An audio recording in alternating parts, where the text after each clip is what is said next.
오늘도 성령 충만을 사모하여서 새벽을 깨우며 기도의 자리에 나오신 모든 성도님들을 환영하고 축복합니다.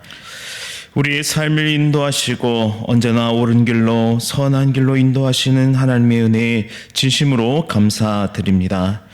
우리를 하나님의 자녀 삼아 주셔서 고아와 같이 버려두지 않으시고 오늘도 진리와 생명의 길로 인도하시니 참으로 감사드립니다. 하나님의 다스림과 이끄심에 순종하며 매일의 삶을 힘껏 살아내게 하옵소서. 때로는 버텨야 할 때가 있고 때로는 내려놓아야 할 때가 있으며 때로는 멈춰야 할 때가 있고 때로는 나아가야 할 때가 있음을 깨닫습니다. 내게 주어진 인생의 계절 속에서 하나님 지금 내게 원하시는 것이 무엇인지를 겸손한 마음으로 매 순간 기도로 여쭙게 하시고 말씀을 통해 순종의 걸음을 걸어갈 힘과 능력을 얻게 하여 주옵소서. 하나님의 열심이 오늘도 나를 향하고 있음을 믿음으로 고백하게 하시고 어떠한 상황과 환경일지라도 하나님은 오르십니다. 하나님은 항상 오르십니다 라고 고백하는 믿음의 분량에까지 자라가게 하옵소서. 영원할 것만 같은 우리의 인생도 삶의 연한을 정하시고 하나님의 부르심을 입는 그날이 날로 다가옴을 기억하게 하옵소서. 이 땅에서 주어진 섬김과 수고와 사랑의 기회를 감사하게 여기며 주신 사명 잘 감당케 하옵소서. 질병으로 고통받고 있는 귀한 성도들을 고쳐주시고 속히 회복되게 하옵소서. 하나님께서 맡기신 우리나라 대한민국을 지켜주시고 하나님의 마음에 합한 자들을 통해 이 땅을 회복시키실 것을 믿음으로 소망의 걸음을 걸어가는 하나님의 백성 다 되게 하옵소서. 세계 선교 사명 감당하시는 선교사님들을 인도하시고 필요한 모든 것을 채워주옵소서. 담임 목사님의 모든 사역 가운데 은혜와 능력을 부어주시고 믿음의 길을 끝까지 경주할 수 있는 능력을 더하여 주옵소서. 원로 목사님을 붙잡아 주시오며 온 가정이 평안과 기쁨 가운데 달려갈 수 있도록 인도하여 주옵소서. 또한 온 성도의 삶을 인도하시며 모든 가정이 주 안에 온전히 세워지는 아름다운 가정 될 수 있도록 주님 역사하여 주옵소서. 천사 창대의 찬양 기쁘게 받아주시오며 귀한 복의 통로로 쓰임받게 하옵소서. 예수 그리스도의 이름으로 간절히 기도드립니다. 아멘. 오늘 하나님께서 우리에게 주시는 말씀은 마가복음 12장 18절부터 27절까지의 말씀입니다. 마가복음 12장 18절부터 27절까지의 말씀 한 절씩 교독하실 때 살아계신 하나님의 음성 들으시기 바랍니다. 부활이 없다 하는 사두개인들이 예수께 와서 물어 이르되 선생님이여 모세가 우리에게 써주기를 어떤 사람의 형이 자식이 없이 아내를 두고 죽으면 그 동생이 그 아내를 취하여 형을 위하여 상속자를 세울지니라 하였나이다. 7형제가 있었는데 마지가 아내를 취하였다가 상속자가 없이 죽고 둘째도 그 여자를 취하였다가 상속자가 없이 죽고 셋째도 그렇게 하여 7이 다 상속자가 없었고 최후의 여자도 죽었나이다. 7사람이 다 그를 아내로 취하였으니 부활 때 곧 그들이 살아날 때에 그 중에 누구의 아내가 되리까? 예수께서 이르시되 너희가 성경도 하나님의 능력도 알지 못함으로 오해함이 아니냐? 사람이 죽은 자 가운데서 살아날 때에는 장가도 아니가고 시집도 아니가고 하늘에 있는 천사들과 같으니라. 죽은 자가 살아난다는 것을 말할진대 너희가 모세의 책 중 가시나무 떨기에 관한 글에 하나님께서 모세에게 이르시되 나는 아브라함의 하나님이요 이삭의 하나님이요 야곱의 하나님이로다 하신 말씀을 읽어보지 못하였느냐? 하나님은 죽은 자의 하나님이 아니요 산 자의 하나님이시라 너희가 크게 오해하였도다 하시니라. 아멘. 균형 있고 올바른 신앙을 위하여, 균형 있고 올바른 신앙을 위하여라는 제목으로 하나님의 말씀을 선포하겠습니다. 예수님은 사역 기간 가운데 무수한 공격을 받으셨습니다. 특별히 바리새인들과 사두개인들로 지칭되는 이들의 공격은 실로 날카롭고 또 위협적이기까지 했습니다. 성경에서 많이 등장하고 또 예수님으로부터 책망을 받았던 바리새인과 사두개인들은 어떤 사람들일까요? 이 바리새인과 사두개인들은 서로 적대적인 관계에 있는 무리들이었습니다. 왜냐하면 그들은 신앙의 기준이 달랐기 때문입니다. 그것 때문에 그들은 첨예한 대립을 유발하였는데요. 먼저 바리새인들은 교리와 율법에 대해 이 기준을 율법과 그리고 구약 정경과 구전으로 내려오는 전통 이 두 가지로 그들은 이해했습니다. 모세가 장로들에게 직접 전해준 전통이라는 것이 있고 또 하나님께서 모세에게 주신 정경 하나님의 말씀이라는 것이 있었습니다. 그리고 이 두 가지는 삶의 방식, 그러니까 삶에 대한 해석과 삶에 대한 방식으로 이해했기 때문에 정경에다가 장로의 유전을 덧붙여서 새로운 가르침을 주는 것이 아니라 이 정경에 대한 삶의 이해와 해석이라고 그들은 여겼기 때문에 이 두 가지를 삶의 기준으로 삼고 살았던 사람들이 바로 바리새인들이었습니다. 그래서 그들에게는 장로의 전통, 장로의 유전이 매우 중요한 위치를 가지고 있었죠. 그런데 사두개인들은 성경 이외의 것을 일체 용납하지 않았습니다. 정경 이외에는 덧붙여서는 안 된다고 여겼던 사람들이 바로 사두개인들이었죠. 그래서 특별히 모세오경을 다른 선지서보다 더 우위에 놓기까지 했습니다. 또 이 둘에는 내세관에도 차이가 있었는데요. 바리새인들은 부활을 믿었습니다. 그런데 사두개인들은 부활도 없고 천사도 없고 영도 없다고 하였습니다. 따라서 이들의 이러한 신앙관 때문에 삶을 살아가는 방식에도 서로 극명한 차이를 보입니다. 바리새인들은 철저하게 이 정경 하나님의 말씀과 그리고 장로의 전통을 지키려고 몸부림을 쳤습니다. 율법을 지키기 위한 스스로의 노력과 행위를 통해서 하나님의 나라에 들어가고자 그리고 사람들의 인정을 받고자 노력했죠. 이에 반해서 사두개인들은 대부분 대제사장, 그러니까 제사장 그룹에 속한 사람들이었습니다. 이 성직자들의 당이었고 그로 인해서 성전 안에서 벌어지는 모든 매매 행위, 그러한 이권을 가진 사람들이었습니다. 따라서 그들은 최대한의 재물을 수집하고 모아서 자신의 권력을 공고히 함으로 세속적인 안전을 추구했던 사람들입니다. 따라서 바리새인들은 철저한 율법 준수로 마련된 자기 의로움으로 안전을 취하려 했고 사두개인들은 철저한 권력과 죄물로 마련된 세속적인 안전을 추구했던 인물들이었습니다. 이렇게 서로 다른 신앙관과 또한 삶의 방식으로 아웅다웅하고 있었던 바리새인과 서기관들의 마음이 딱 합쳐지는 장면이 등장하는데요. 그게 언제입니까? 바로 예수를 죽이고자 하는 일에는 한 마음이 되어서 열심을 다했습니다.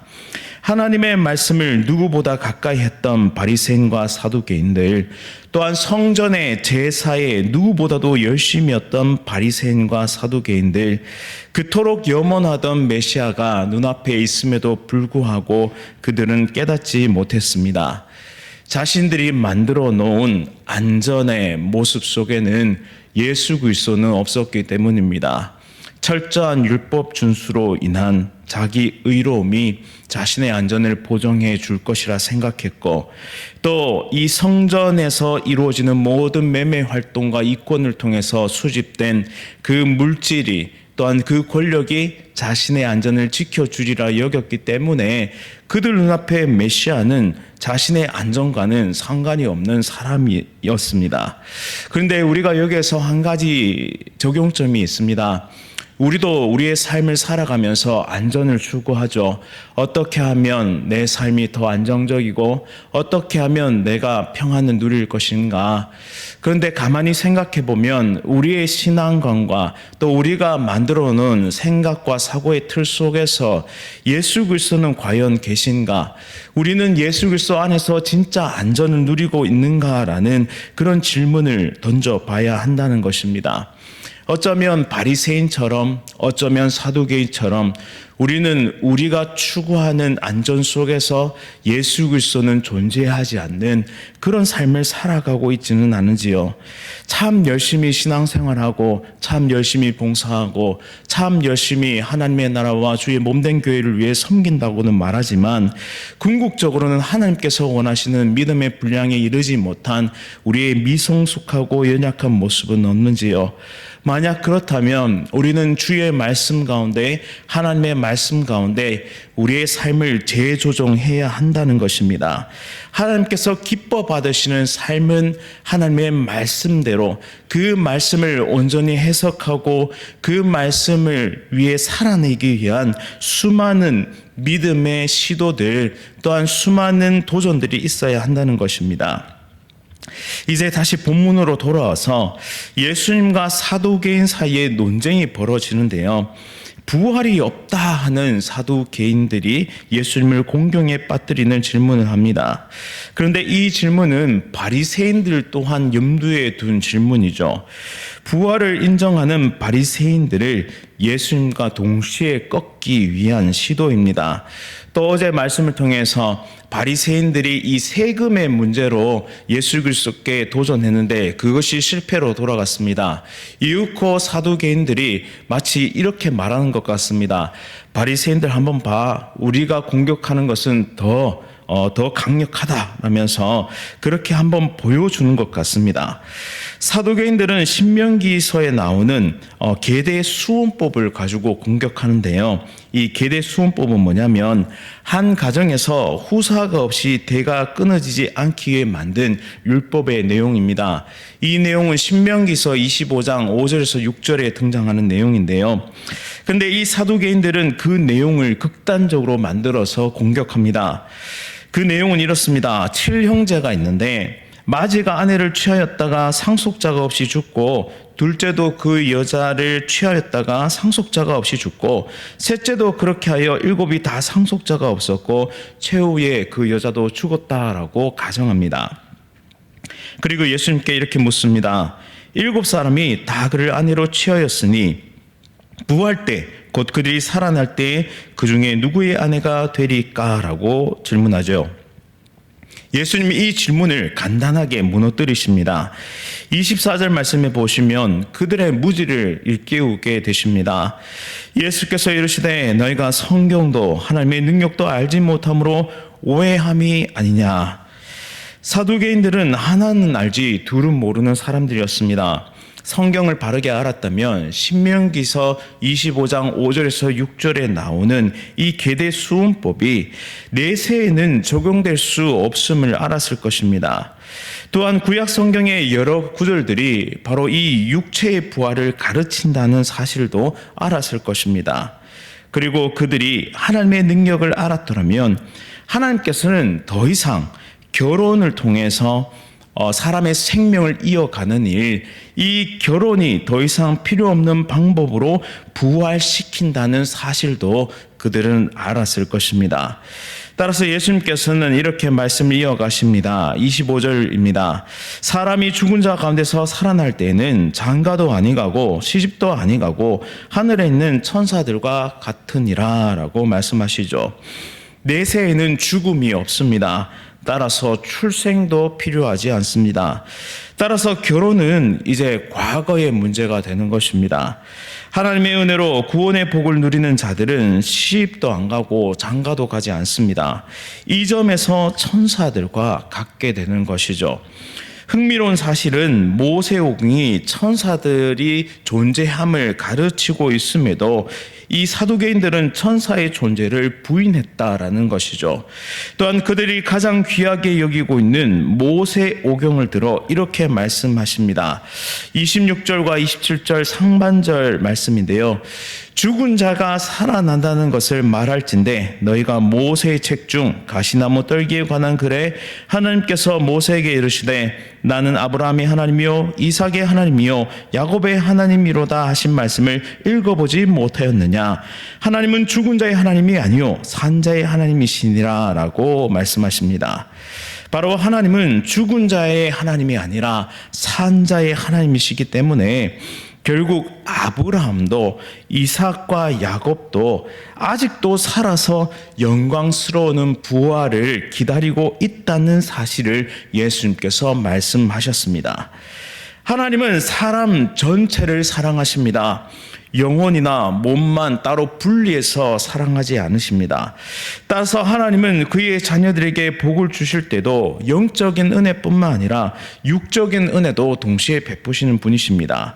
필요를 채우시고 고난과 역경을 하나님과 함께 동행함으로 이겨낼 수 있는 힘과 능력을 주시죠. 언약의 하나님은 죽은 시체들의 하나님이 아님을 오늘 말씀을 통해 우리는 깨닫습니다. 언약의 하나님은 바로 살아있는 자들의 하나님이십니다. 이 세상에서 저 세상으로 이사간 사람들, 이 세상에서 저 세상으로 옮겨간 사람들을 바라볼 때 우리는 죽은 자와 같이 볼지 모르겠습니다. 그러나 하나님의 보시기에는 그들은 여전히 살아 있습니다. 또한 영원토록 안식하며 마지막 날에 영광스러운 몸으로 부활하는 그때를 고대하고 있습니다. 따라서 예수님은 이제 그들의 공격을 파쇄하셨을 뿐만 아니라 그들의 어리석음을 일깨우십니다. 27절 하반절에 너희가 크게 오해하였도다 하시니라. 아멘. 이것을 다르게 번역하자면 너희는 자신을 속이고 있다라고도 번역할 수 있는데요. 사두개인들은 자신들의 사고와 신념의 프레임 속에 갇혀 있습니다. 그래서 성경도 말씀도 왜곡해서 받아들이고 있죠. 성경을 전체로 보지 않고 부분만을 바라보고 있는 것입니다. 그리고 자의적인 해석을 내놓았습니다. 하지만 성경은 분명하게 영과 혼과 육의 전인격적인 존재임을 나타냅니다. 또한 예수님께서 부활의 첫 열매가 되셨던 것처럼 완전한 몸으로 모든 신자들이 부활하게 될 것입니다. 오늘 본문을 통해 우리는 세 가지를 깨닫습니다. 첫째는 성경을 균형 있게 배우고 익혀야 한다는 것이죠. 사두개인들처럼 혹은 바리새인들처럼 그렇게 자신의 생각과 사고의 프레임에 갇혀서는 안 된다는 것입니다. 특별히 사두개인들처럼 모세의 오경만을 귀한 책으로 여기고 모시듯이 특정한 말씀과 특정한 구절만을 받아들여서는 안 됩니다. 또한 자의적 해석이 얼마나 어리석은 결과를 초래하는지를 깨달아야 합니다. 따라서 말씀을 바르게 해석하고 바르게 이해하는 것이 중요하죠. 두 번째는 하나님의 능력을 깨달아야 합니다. 하나님께서 전능하신 분이시며 능치 못함이 없는 분이심을 우리는 깨달아야 하는 것이죠. 하나님의 능력을 제한해서는 안 됩니다. 내 이성과 사고방식을 뛰어넘어 일하시는 능력의 하나님, 그 하나님께서 우리를 부활시키시는 능력의 하나님을 우리는 믿음으로 고백하는 한 주가 되어야 합니다. 세 번째로 예수 그리스도를 바르게 알아야 합니다. 성경이 궁극적으로 가르치는 분은 바로 예수 그리스도이십니다. 사두개인들은 성경도 모르고 하나님의 능력도 알지 못했는데 더 큰 문제는 예수님을 알지 못하고 믿지 못했다는 것이죠. 예수님에 대해 오해했으며 올바른 자세로 그의 말씀에 청종하지 못했습니다. 올바른 신앙생활은 예수 그리스도 안에 있을 때만 가능합니다. 따라서 예수님을 바르게 알고 믿고 체험하면서 인격적인 관계를 통한 진정한 성숙을 이루어 가야 하는 것이죠. 이 세 가지를 기억하면서 균형 있고 올바른 신앙으로 자라가는 하나님의 거룩한 백성들 다 되시기를 바랍니다. 또한 우리 안에 있는 자의적인 해석과 또한 우리 안에 있는 그런 삶의 방향, 그리고 삶의 목적, 그리고 신앙의 프레임, 이 모든 것을 겸손하게 하나님 앞에 내려놓고 주의 말씀만이 우리를 이끄시는 진정한 등불과 빛이 될 수 있도록 오늘 하루도 그 말씀에 순복하며 믿음의 길을 달려가는 하나님의 거룩한 백성들 다 되시기를 간절히 바랍니다. 말씀을 기억하면서 함께 기도하겠습니다.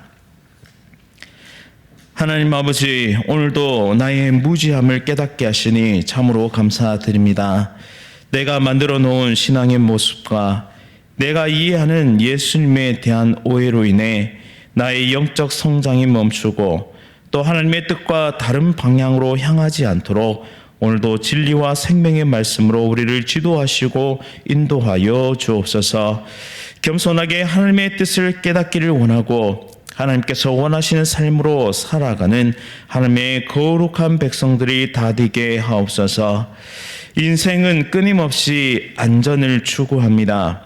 그런데 이 안전 속에 예수님이 빠진 안전, 내가 만들어 놓고 내가 이루어 가고자 하는 그런 세속적인 안정과 혹은 내 의와 내 능력으로 쟁취하고자 원하는 그런 영적인 안전이 있지 않은지를 끊임없이 점검하게 하시고 오직 예수께로 다시 돌아가 오직 예수님의 말씀과 그 은혜의 가르침을 통하여 영적 성숙과 진정한 안전과 샬롬을 누리는 하나님의 거룩한 백성들 다 될 수 있도록 인도하여 주옵소서. 특별히 삶의 문제로 무너진 심령들이 있습니까? 지금 찾아오셔서 위로하여 주시고 또한 인생의 무게를 버티며 순종하기를 애쓰는 하나님의 백성들이 있습니까? 의로운 오른손으로 그 능력의 오른팔로 우리를 이끌어 주옵소서. 질병과 인생의 문제로 오늘도 하나님께 간절히 기도하는 귀한 성도들의 기도에 속히 응답하시고 하나님은 위대하시다, 그렇게 날마다 찬양하는 대항의 모든 가족들이 될 수 있도록 인도하여 주옵소서. 예수 그리스도의 이름으로 간절히 기도드립니다. 아멘. 하늘에 계신 우리 아버지여, 이름이 거룩히 여김을 받으시오며 나라가 임하시오며 뜻이 하늘에서 이루어진 것 같이 땅에서 이루어지이다. 오늘 우리에게 일용할 양식을 주시옵고 우리가 우리에게 죄 지은 자를 사하여 준 것 같이 우리 죄를 사하여 주시옵고 우리를 시험에 들게 하지 마시옵고 다만 악에서 구하시옵소서. 나라와 권세와 영광이 아버지께 영원히 싸움나이다. 아멘. 오늘은 새로운 시민교회 박성광 목사님을 위해 함께 기도드리겠습니다. 장애 아동들의 치료를 위하여 또한 교육부서 사역도 감당해낼 수 있는 교회가 될 수 있도록 또한 예배당 수리가 잘 되어서 예배에 지장이 없을 수 있도록 우리 새로운 시민교회 박성광 목사님 위해 함께 기도해 주시기 바랍니다. 오늘 하루도 성령 충만으로 승리하십시오.